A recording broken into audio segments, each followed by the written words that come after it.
Guys, today in this video I'm gonna to show you how to enable macros in Excel. So guys, if you want to enable macros in Excel, so very easy. Firstly, open Excel.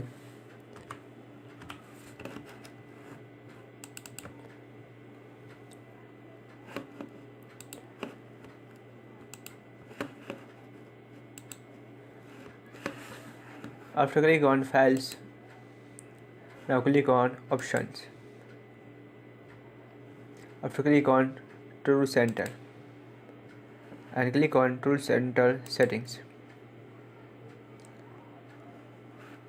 and here option